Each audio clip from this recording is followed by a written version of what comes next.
নমস্কার বন্ধুরা, বাংলার ইনভেস্টর ইউটিউব চ্যানেলে আপনাদের সকলকে স্বাগত জানাই। চ্যানেলে প্রথমবার এসে থাকলে চ্যানেলটা অবশ্যই সাবস্ক্রাইব করে রাখবেন। তো এই ভিডিওতে শুধুমাত্র রেলওয়ে সেক্টর নিয়ে ডিটেলসে আলোচনা করব। যদি কথা বলি এই রেলওয়ে সেক্টরে কাজ করা যে কোম্পানিগুলো রয়েছে, মানে ইন্ডিয়ান শেয়ার মার্কেটে স্টক হিসেবে লিস্ট রয়েছে, সেগুলোর যদি গতকালের পারফরমেন্স দেখেন, বেশিরভাগ শেয়ারেই দেখতে পাবেন পজিটিভিটি দেখা গেছে। বিএমএল বলুন, কঙ্কর বলুন, ইরকন বলুন, বা যদি নিচের দিকেও যান রেলটেল, রিটস, তারপরে টেক্সম্যাকো রেল, টিটাগড়, এইগুলোর নাম কিন্তু দেখতে পাচ্ছেন বেশিরভাগই প্রায় 2-2.5% কাছাকাছি বেড়ে বন্ধ হয়েছে। আর এই সময় করে কখন কোনো একটা সেক্টরে একই সঙ্গে সব স্টকে তেজি আসে, যখন এই বাজেট রিলেটেড কোনো তথ্য সামনে আসে, কোনো রিপোর্ট সামনে আসে। আর এই বাজেট এটা কবে অনুষ্ঠিত হতে চলেছে? এই ফেব্রুয়ারির 1 তারিখে। তবে তার দিন 15 আগেই এই যে বাজেট, সেটা প্রিন্টিং এর জন্য চলে যায়, মানে সাজেশন নেওয়া বন্ধ হয়ে যায়। আর এই সময় বিভিন্ন সেক্টরের ব্যাপারে বড় বড় এক্সপেকটেশনও কিন্তু তৈরি হয় যে অমুক সেক্টরের বাজেট বাড়তে পারে, তমুক সেক্টরে বাজেট বাড়তে পারে। আর এই ধরনের যে নিউজগুলো সামনে দেখবেন, সবই কিন্তু হয় এই রিপোর্ট, মানে এইগুলো অফিসিয়াল নয়, সবই কিন্তু আনঅফিসিয়াল। আর এই যে অফিসিয়াল নিউজ, এটা আমরা কবে শুনতে পাই? এই 1 ফেব্রুয়ারি বাজেট যখন পেশ হবে, তখনই কিন্তু আমরা শুনতে পাই যে অফিসিয়ালি কি হলো, অ্যাকচুয়াল কি হলো। তো এর আগের দিনে এই রেলওয়ে সেক্টর নিয়ে একটা বড় রিপোর্ট সামনে আসে। আর এই সময় কি রিপোর্ট সামনে আসবে? এই রেলওয়ে বাজেটের ব্যাপারে রিপোর্ট সামনে আসবে যে রেলওয়ের বাজেট সেটা বাড়তে পারে। আর এই বাজেট বাড়ার রিপোর্ট যখন সামনে আসবে, তখনই কিন্তু এই রেলওয়ে সেক্টরে ভালো তেজি আমরা দেখতে পাই। এর আগেও অনেকবার দেখেছি। আর যদি এই রেলওয়ে বাজেটের একটু ইতিহাস দেখি, এইখানে দেখতে পাচ্ছেন এই 2020-21 এই বাজেট কত ছিল? 1,55,181 কোটি। তারপরে 2021-22 কত হলো? 1,90,267 কোটি। তারপরে 2022-23 2,03,983 কোটি। তারপরে 23-24 বাজেট অনেকটা বেড়েছিল, এই 2,62,217 কোটি। তারপরে যদি এই 2024-2025 কথা বলি, এইখানে বাজেট কত হলো? 2,65,200 কোটি। এবং এই 2025-26 এইখানেও কিন্তু অনুমান ছিল এই যে বাজেট, সেটা 10% 12% হারে বাড়তে পারে। কিন্তু দেখতে পাচ্ছেন সেই যে বাজেট, সেটা কিন্তু সেম রাখা হয়েছিল, এই 2,65,200 কোটি। এটাকেই কিন্তু আবার এই 2025-26 যে বাজেট, সেটা হিসেবে ঘোষণা করা হয়েছিল। এবং এই 2025-26 আগে, মানে যখন বাজেট ঘোষণা হয়, তার আগে রেলওয়ে স্টকগুলো ভালোই দৌড়চ্ছিল যে হয়তো বাজেট অনেক বেশি ঘোষণা হতে পারে। কিন্তু তারপরে যখন এই বাজেট সেম রাখা হয়, মানে যখন আর কোনো বৃদ্ধি দেখা গেল না, তখন কিন্তু স্টকগুলো লাগাতার নিচের দিকেই পড়ছিল। আর এবারেও সেরকম এক্সপেকটেশন তৈরি হয়েছে। এইখানে চলুন পুরো ডিটেলস দেখে নেবো। আর এবারেও অনুমান করা হচ্ছে এই যে রেলওয়ের বাজেট, সেটা বাড়তে পারে। তার সঙ্গে সঙ্গে এই যে বন্দে ভারত স্লিপার ট্রেন, সেটাও বাড়ানোর জন্য কথা হতে পারে। The government is likely to announce measure in the budget to boost private investment in Indian railway. মানে শুধুমাত্র সরকারি কোম্পানিগুলো নয়, মার্কেটে যে রেলওয়ে কোম্পানিগুলো রয়েছে, তার মধ্যে কিছু প্রাইভেট কোম্পানিও কিন্তু রয়েছে। তো তাদেরও যে ইনভেস্টমেন্ট, সেটা কিন্তু বাড়তে পারে। আর এবারে এই গভর্নমেন্টের সম্ভবত এই যে রেলওয়ে সেক্টর, তার উপর ভালো ফোকাস থাকতে পারে, মানে হায়ার বাজেট অ্যালোকেশন হতে পারে। এবং এটা অনুমান করা হচ্ছে এই রেলওয়ের যে বাজেট, এটা 8-10% পর্যন্ত বাড়তে পারে। আর এই রেলওয়ে বাজেট, এখানে তো অনেক সেক্টর রয়েছে, কোন দিকে জোর দেওয়া হতে পারে দেখতে পাচ্ছেন। Improve the safety mechanism, faster and effective roll out of the Kavach system, which is the anti train collision order system that will be rolled out on an aggressive scale. তো এই কবচ সিস্টেম যেটা রয়েছে না, এটা ট্রেনের যে দুর্ঘটনা, সেটা রোধ করতে সাহায্য করে। তার সঙ্গে সঙ্গে এই যে এক্সিস্টিং সিগন্যালিং সিস্টেমগুলো রয়েছে, মানে বর্তমানে যে সিগন্যালিং সিস্টেমগুলো রয়েছে, সেইগুলোকে আপগ্রেড করা হতে পারে। আর এই রেলওয়ে কোন দিকে ফোকাস করে চলছে? এই ফাস্টার মোবিলিটি, মানে স্পিডের দিকে। তার সঙ্গে সঙ্গে ফাস্টার role out of the Vande Bharat train, মানে আরো বেশি এই যে বন্দে ভারত ট্রেন, সেগুলো আনা হতে পারে। আর এসব কিছু আনতে গেলে এই যে সিগন্যালিং সিস্টেম, সেটাকেও কিন্তু ইমপ্রুভ করতে হবে। এবং তার সঙ্গে সঙ্গে এই রেলওয়ে ইতিমধ্যেই এই 99% ইলেকট্রিফিকেশনের কাজও কমপ্লিট করে ফেলেছে, যার ফলে এই যে ইলেকট্রিফিকেশন, সেই দিকে কিন্তু এই যে বাজেটের খরচ, সেটা কমই যাবে। আর শুধুমাত্র যে গভর্নমেন্ট কোম্পানিগুলো অর্ডার পাবে সেটাই নয়, দেখতে পাচ্ছেন এই যে প্রাইভেট সেক্টর, তারাও কিন্তু বড় বড় অর্ডার পেতে পারে। আর এই প্রাইভেট যে ইনভেস্টমেন্ট রয়েছে, সেগুলো কোথায় আসতে পারে? দেখতে পাচ্ছেন এই স্টেশন রিডেভেলপমেন্ট এই প্রজেক্টে আসতে পারে। এবং তারই সঙ্গে সঙ্গে এই যে বুলেট ট্রেন, এটা যে ভারতে আসতে চলেছে, তার আগে তো ইনফ্রাস্ট্রাকচারের দরকার। তো সেই ব্যাপারেও কিন্তু ইনভেস্টমেন্ট বাড়তে পারে। কারণ এই যেই সময় বুলেট ট্রেন ভারতে আসার কথা ছিল, দেখতে পাচ্ছেন সেই যে ডেডলাইন, সেটা কিন্তু বাড়িয়ে দেওয়া হয়েছে, মানে কাজ ঠিকমতো এগোচ্ছে না। এবং এই বুলেট ট্রেনের দিকে বড় বাজেট কিন্তু যেতে পারে, কারণ এই যে খরচা, সেটাও বেড়ে গেছে। তার সঙ্গে সঙ্গে 10খানা এই যে বন্দে ভারত স্লিপার ট্রেন, সেগুলো কিন্তু এই ফাইন্যান্সিয়াল ইয়ার 27 অ্যালোকেট হতে পারে। এবং তারই সঙ্গে সঙ্গে এই যে বন্দে ভারত এক্সপ্রেসের সংখ্যা, সেটা কিন্তু 100 যে গন্ডি, সেটাকেও ছাড়িয়ে যাবে। তার সঙ্গে সঙ্গে রিসার্চ, ডেভেলপমেন্ট ওয়ার্ক, এইগুলোতেও ভালো ইনভেস্টমেন্ট আসতে পারে। তারপরে এই নিউ ফ্রেট করিডর, এটার কথাও বলা হচ্ছে। তবে বিভিন্ন অ্যানালিস্ট বিভিন্ন রকম এরকম এক্সপেকটেশন রাখে। যদি স্পার্ক ক্যাপিটালের কথা বলি, এরা কিরকম কি এক্সপেকটেশন রাখছে? এদের যে অনুমান, এটা রয়েছে 10-12%। এরা অনুমান করছে এই যে বাজেট, এটা এবারে আসতে পারে এই 2,70,000 থেকে 2,90,000-এর মধ্যে। মধ্যে, যেটা বর্তমানে রয়েছে এই 2,65,000। তার সঙ্গে সঙ্গে কিছু কিছু অ্যানালিস্ট আবার এটাও মনে করছে এই 2,75,000-এর গণ্ডির মধ্যেই এই বাজেট থাকতে পারে। আবার কেউ কেউ তো প্রায় 15% বেড়ে যাবে এরকম অনুমানও সামনে রেখেছে। মানে প্রতিটা অ্যানালিস্ট এটাই কিন্তু মনে করছে যে এবারের বাজেটে সরকার কিন্তু আগের থেকে বেশি টাকা অ্যালোকেট করতে পারে। আর বেশি টাকা তো অ্যালোকেট করবে, তার মধ্যে কোথায় সব থেকে বেশি অ্যালোকেশন যেতে পারে যদি কথা বলি, এই যে রেলওয়ে সেফটি, তার দিকেই কিন্তু বেশি ইনভেস্টমেন্ট যেতে পারে। কারণ রিসেন্ট সময়ে অনেক ট্রেনের যে অ্যাক্সিডেন্ট সেটাও আমরা দেখতে পেয়েছি।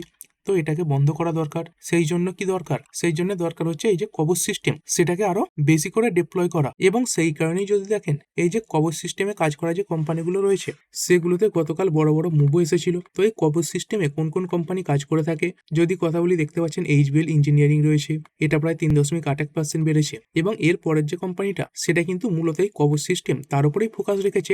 অন্যান্য ছোটখাটো বিজনেসও রয়েছে। তো কোন সেই কোম্পানি? এই কার্নেক্স মাইক্রো সিস্টেম রয়েছে, দেখতে পাচ্ছেন প্রায় 14%-এর কাছাকাছি বেড়ে গেছে। তারপরে এই সিমেন্স, এই কোম্পানিটা অন্যান্য বিজনেস তো করেই, তার সঙ্গে সঙ্গে এই যে কবচ সিস্টেম, এই যে রেলওয়ে সেফটি, তার জন্য বিভিন্ন ইকুইপমেন্ট তৈরি করে, এখানেও সামান্য তেজি দেখা গেছে। এবং তার সঙ্গে সঙ্গে যদি কথা বলি RailTel corporation of India limited, এটাও প্রায় 4.5%-এর কাছাকাছি বেড়েছে। আর যদি দেখেন এই রেলটেল কর্পোরেশন শুরুর সময় ওপেন হতেই প্রায় কিন্তু 3% পড়ে গিয়েছিল।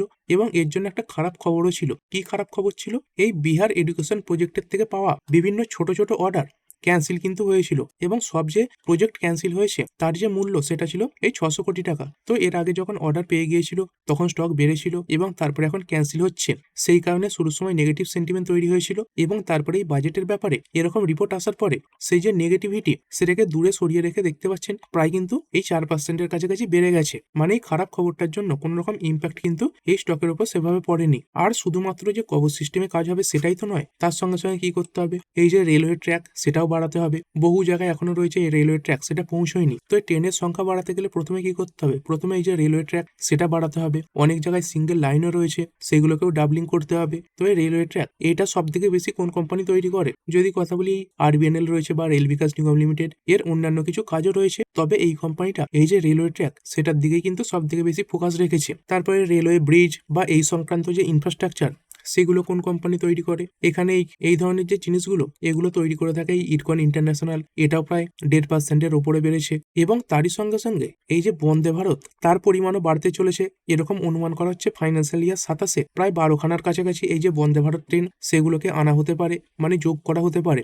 দেখুন কতগুলো আসবে, 5টাই আসুক বা 20টাই আসুক সেটা তো বাজেটের দিনেই বোঝা যাবে। কিন্তু এগুলো এখন এক্সপেকটেশন রয়েছে, মার্কেট আশা করে চলছে। তো এরকম বন্দে ভারত যে ট্রেন রয়েছে এর সঙ্গে কোন কোন ইন্ডিয়ান মার্কেটের কোম্পানি যুক্ত রয়েছে যদি কথা বলি, এই টিটাগড় রেল সিস্টেম রয়েছে। আর এই টিটাগড় রেল সিস্টেম এটা কিন্তু একটা প্রাইভেট কোম্পানি। তারপরে রেল বিকাশ নিগম লিমিটেড রয়েছে, BEML লিমিটেড দেখতে পাচ্ছেন, জুপিটার ওয়াগন, তারপরে রামকৃষ্ণ ফরজিন্সের নাম রয়েছে এবং টেক্স ব্যাংক রেল অ্যান্ড ইঞ্জিনিয়ারিং রয়েছে। তো মোটামুটি যদি দেখেন এই সব স্টকেও একটা ভালো কিন্তু তেজি এসেছে। আর এই রেলওয়ের সঙ্গে যুক্ত যে ছোটখাটো কোম্পানিগুলো রয়েছে সেগুলোতে এই যে তেজি সেগুলো আরো বেশি ছিল।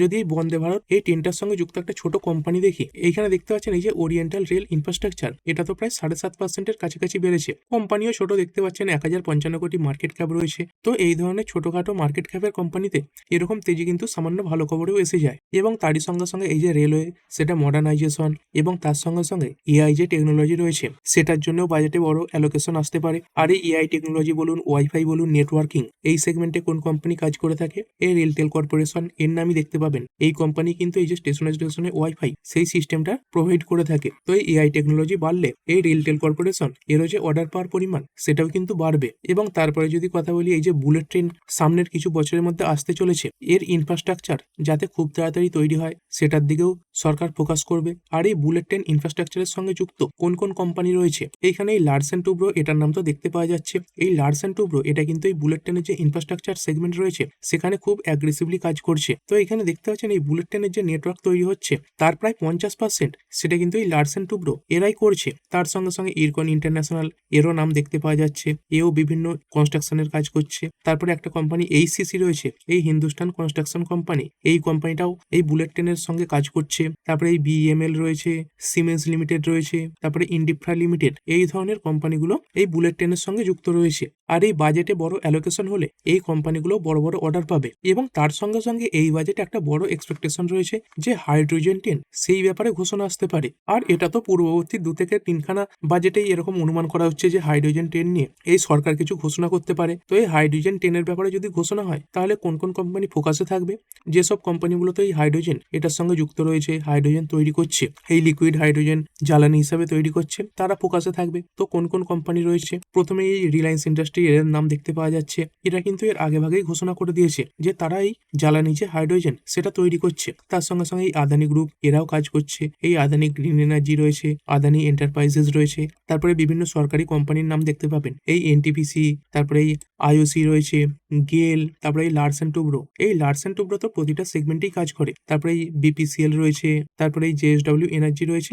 এরকম কোম্পানিগুলোর নাম দেখতে পাওয়া যাচ্ছে যারা এই হাইড্রোজেনের সঙ্গে যুক্ত রয়েছে। আর এই ধরনের যে বড় বড় প্রজেক্টগুলো তৈরি করছে, সরকার তো প্রথমেই এদের টাকা দিয়ে দেবে না, আগে এরা কিছু কিছু কাজ কমপ্লিট করবে এবং সেই হিসাবে টাকা পাবে। তো প্রথমে এই ধরনের যে প্রজেক্টগুলো সেইগুলো করার জন্য বড় টাকার দরকার। তো সেই ফাইন্যান্সিং কারা করবে? যদি কথা বলি এই রেলওয়ে সেক্টরে ফাইন্যান্সিং এর ব্যাপারে, তো বর্তমানে একখানা কোম্পানি রয়েছে। কোন সেই কোম্পানি? সেটা হচ্ছে এই ইন্ডিয়ান রেলওয়ে ফাইন্যান্স কর্পোরেশন। এটাই কিন্তু বর্তমানে এই রেলওয়ে সেক্টরে যত প্রজেক্ট হচ্ছে তার জন্য ফাইন্যান্সিং করে থাকে। তবে এই ক্ষেত্রে আরো একটা কোম্পানি নেমে আসতে পারে। সেটা কোন কোম্পানি? সেটা হচ্ছে এই ইরেডা। এই ইরেডার কাজ কি? এরা বিভিন্ন রিনিউয়েবল সেগমেন্টে ফাইন্যান্সিং করে থাকে। তো যদি এই হাইড্রোজেন ট্রেনের কথাই বলি, সেই যে হাইড্রোজেন সেটা কিন্তু একটা রিনিউয়েবল এনার্জির মধ্যেই পড়বে। আর এরকমটা যদি হয় তাহলে কিন্তু ইরেডা এই কোম্পানিটাও এই রেলওয়েতে ফাইন্যান্সিং এর কাজ করতে পারে। আর এরপরে অনেকে বলবেন যে এত কোম্পানির নাম নিলাম, তাহলে এই যে আইআরসিটিসি রয়েছে এর নাম কেন নেইনি? দেখুন এই আইআরসিটিসি এর কাজ কি? এর কাজ হচ্ছে এই রেলওয়ে যে প্রজেক্ট রয়েছে তার সব থেকে শেষে কাজ। এই রেলওয়ে ট্র্যাক তৈরি হবে, তারপরে যে ইনফ্রাস্ট্রাকচার সেইগুলো তৈরি হবে, ট্রেন তৈরি হবে, সেইগুলো চালু হবে এবং তারপরে এই আইআরসিটিসি এরা এই টিকিটিং, ক্যাটারিং এইগুলোর বিজনেস করে থাকবে। মানে এদের কাছে যে টাকা আসবে সেটা কিন্তু সব থেকে শেষে আসবে। সবকিছু কমপ্লিট হয়ে যাওয়ার পরে এদের কাছে টাকা আসতেই থাকবে। একবার ধরুন এই রেলওয়ে যে লাইন সেটা তৈরি হয়ে গেল, তারপরে রেল তৈরি হয়ে গেল, তারপরে সেই রেল সেটা রানিং হয়ে গেল, তারপরে সেই রেল থেকে যেটা রানিং হয়ে গেছে সেইখান থেকে কিন্তু এই আইআরসিটিসি এরা বারবার ইনকাম করতে থাকবে। তো এই জন্যই দেখবেন যখন এরকম বাজেট সংক্রান্ত খবর আসে, তার সঙ্গে সঙ্গে এই রেলওয়ে সংক্রান্ত বড় বড় খবর আসে, তখন কিন্তু এই আইআরসিটিসি এই স্টকে সেরকম বড় মুভমেন্ট দেখা যায় না। মানে এটা একটা সার্কেলের মতো। এই আইআরসিটিসি এদের যে লাভটা হয় সেটা কিন্তু সব থেকে শেষে হয়। তবে এতক্ষণ যে যে ব্যাপারগুলো নিয়ে কথা বললাম, যে রেলওয়ে বাজেট বাড়তে পারে, এই বুলেট ট্রেনের ব্যাপারে ঘোষণা আসতে পারে, বন্দে ভারত আসতে পারে, তারপরে এই হাইড্রোজেন ট্রেন এটার ব্যাপারে ঘোষণা আসতে পারে, এগুলো কিন্তু সবই এক্সপেকটেশন। তো অ্যাকচুয়ালি বাজেট বাড়বে নাকি একই থাকবে সেটা তো 1 ফেব্রুয়ারি দেখতে পাওয়া যাবে। আর বর্তমানে দেখছেন এই স্টকগুলো মোটামুটি ভালো পারফর্ম করছে। যদি এই বাজেট অনুমান মতো না আসে তাহলে কি হবে? যেভাবে বাড়ছে সেভাবেই কিন্তু আবার নিচের দিকে পড়বে। তো ঠিক আছে বন্ধুরা, আশা করছি ভিডিওটা আপনাদের ভালো লেগেছে। আপনি চাইলে এটাকে লাইক এবং শেয়ার করতে পারেন। আর শেয়ার মার্কেট সংক্রান্ত ডেইলি নিউজ আপডেট পেতে চ্যানেলটা সাবস্ক্রাইব করে রাখবেন এবং পাশে থাকা বেল আইকনটি টিপে অল অবশ্যই সিলেক্ট করে রাখবেন, যাতে পরবর্তী ভিডিওর নোটিফিকেশন আপনার কাছে সময় মতো পৌঁছে যায়। আর হ্যাঁ, ভিডিওটি শুধুমাত্র ইনফরমেশন এবং এডুকেশনাল পারপাসের জন্য বানানো হয়েছে। আমি সেবি রেজিস্টার্ড নই, তাই কোনো প্রকার শেয়ারে কোনো প্রকার বাই, সেল, হোল্ড বা অ্যাভারেজ করার কোনো সিদ্ধান্ত নেওয়ার আগে আপনার যে ফাইন্যান্সিয়াল অ্যাডভাইজার আছে তার সঙ্গে অবশ্যই আলোচনা করবেন। দেখা হচ্ছে পরের ভিডিওতে। ধন্যবাদ।